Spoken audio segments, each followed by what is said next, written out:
Hey guys, how's it going? Alright, today I'm going to talk a little bit about, it's an Italian brand, and the main point that I wanted to do this review for was I wanted to talk about style evolution. I know I do a lot of talk about, you know, my Aldens and my Vibergs and Grantstones and Trumans and all that, but one thing that I find often gets lost in translation is the steps that it takes to get there. One thing that I think separates people who collect Alden, the higher end American made brands, is the price. Obviously the price is a big factor, and when I first heard about $500 shoes, I laughed at it. I said that's utterly ridiculous. There's no way in hell I would ever spend that kind of money on footwear. No, that's ludicrous. So that's why today I wanted to cover a topic that I think is important when it comes to consumerism and when it comes to more expensive things, is the steps I took to get here. And these are my first steps right here. When I first started going to grad school, I wanted to look professional. I didn't want to show up to class in a hoodie. I started reading GQ a lot. Stuff I probably should have known by that point. I felt like I was about 26, 27 years old, and I felt like I was just, my style and my understanding of style and my understanding of good things was really lacking at that time. So I got on Gilt.com, found some amazing deals. I remember the first time I ever saw a picture of boots that just caught my eye and I fell in love with were these right here. These brown grain short wing Brogue boots. I remember Gilt was running a special called Brogue Boots, and it was all brogued boots, and I remembered that's when the addiction started. That's when something snapped in my head. I just saw a picture of these. I looked at that contrasting sole and just how beautiful it was, just how beautifully done it was. So this was the segue, this brand right here, Antonio Maurizi, this was the segue between going from Clark's to Alden. How do you go from store-bought stuff to Alden? You know what I mean? That's not an easy evolution to take. Me and my friends, we were all unanimous. We all liked nice clothes, and I had a group of friends that we would get together, we'd talk about, you know, nice clothes and stuff, and I was always a watch guy.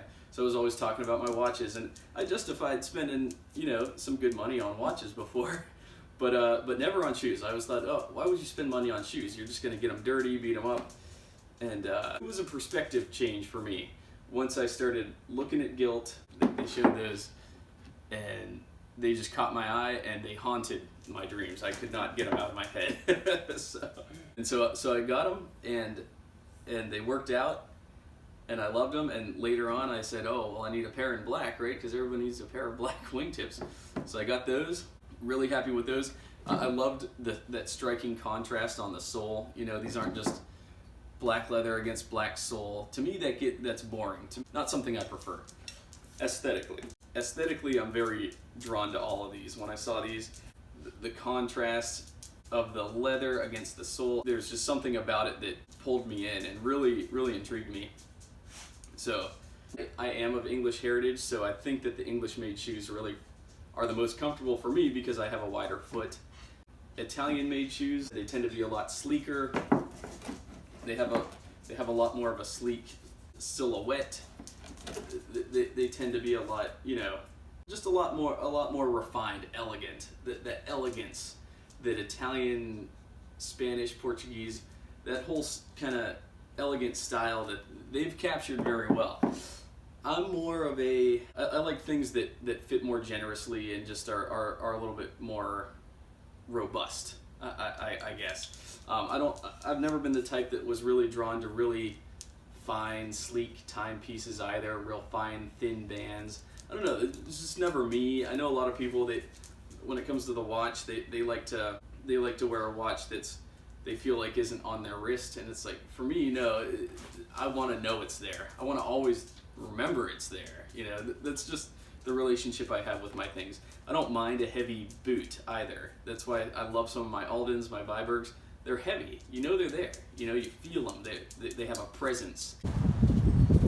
All right, I just wanted to get a shot of these out in the natural light so that you can see how they look outside, because I know taking videos of this stuff on the inside, it doesn't really do them too much justice. But yeah, so these are the black Antonio Maurizi short wings in natural light right there. So the bottom reads Olimpiadi S Moritz Montagna Depositato. Montagna means mountain. I don't know what the rest means. Well, Moritz, I assume, is referring to Antonio Maurizi, but that's not how it's spelled, so I'm not exactly sure. Check these out with the grain. Got the grain going on. Walk around at an angle so you can see that.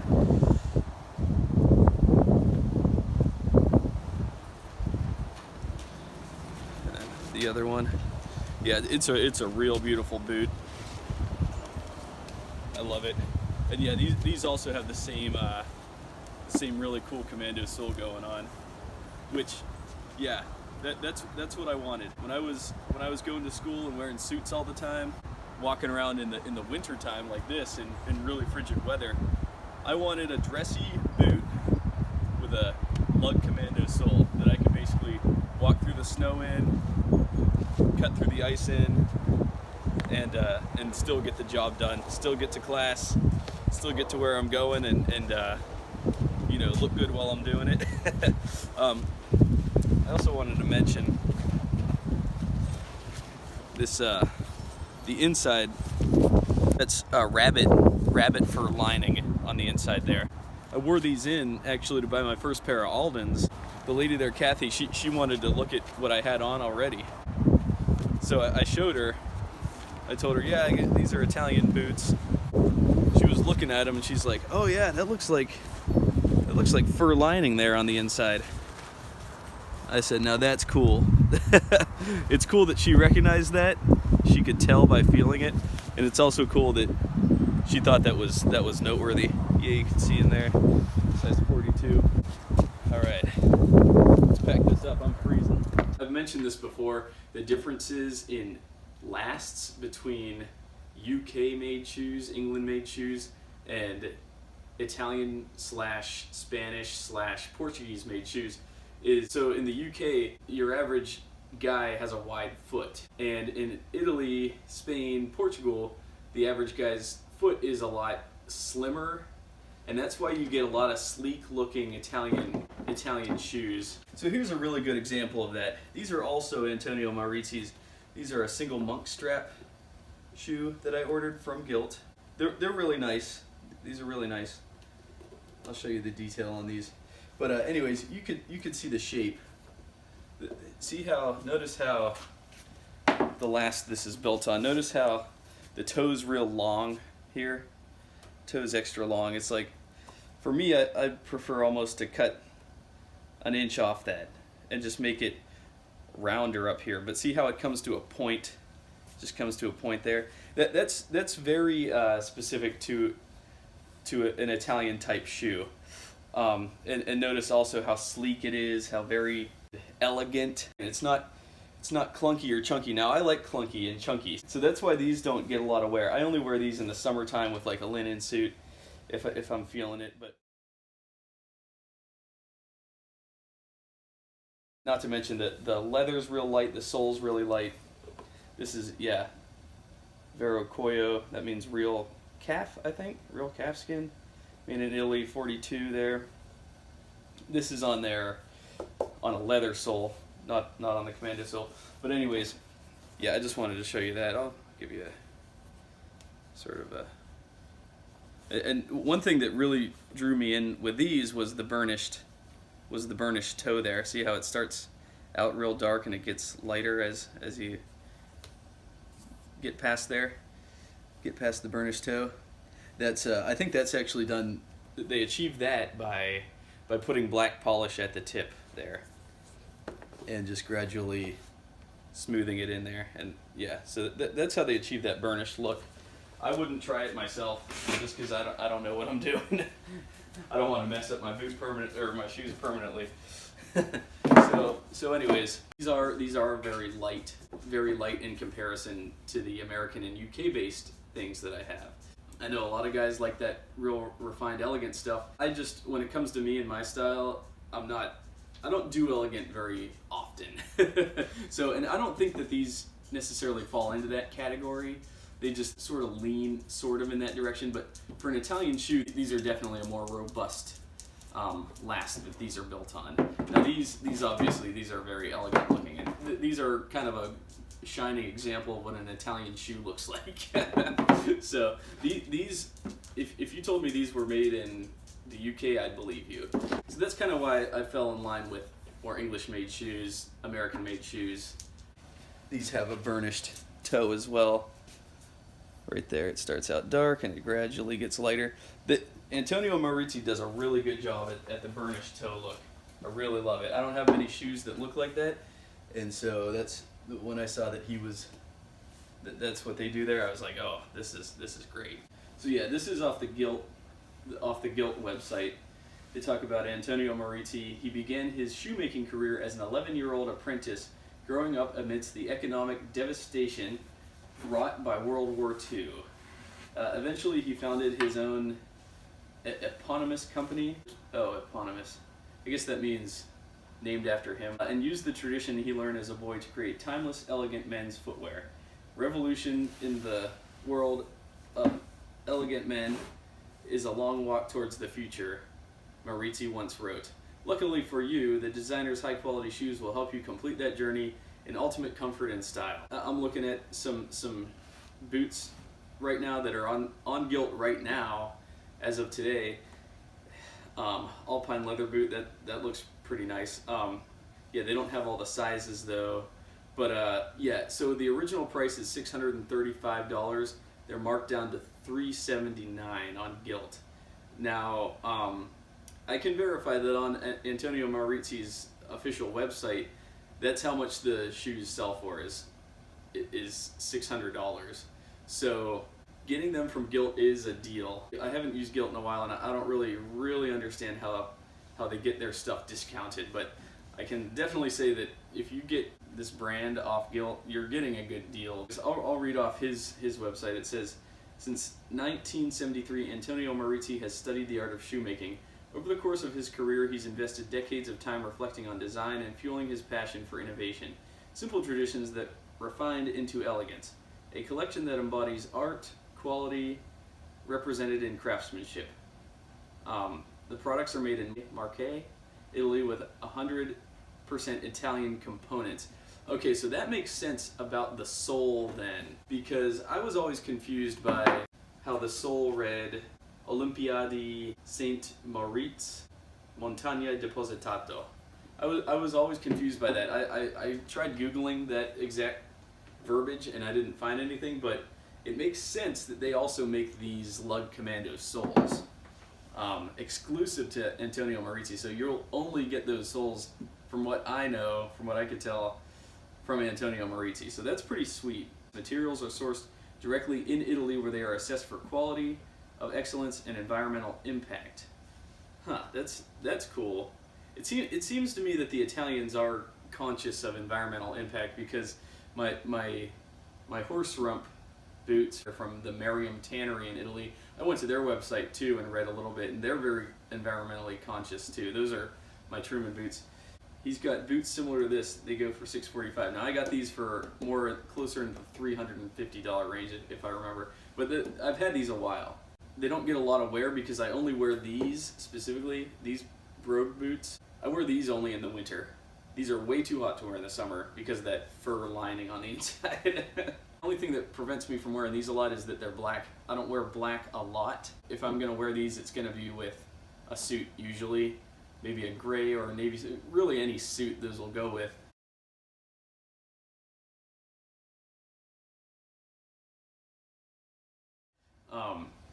But I don't typically reach for black shoes. That's not my typical go-to, because there are 1,000 shades of brown and just one black. So that's kind of why these don't get a lot of wear.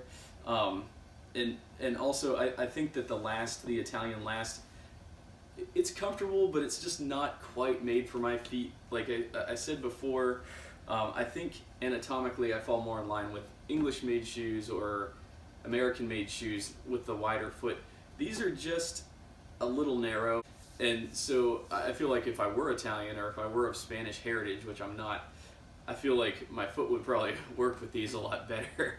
But yeah, just for me, the Aldens are kind of made for my foot. You know, the Grantstones, they're made for my foot. I did a little search on the internet to see if I could find any talk about the difference between English lasts and Italian lasts. Yeah, one guy said that generally Italian shoes feature more pointed toes like this, and sometimes heavy broguing, which those are heavy broguing.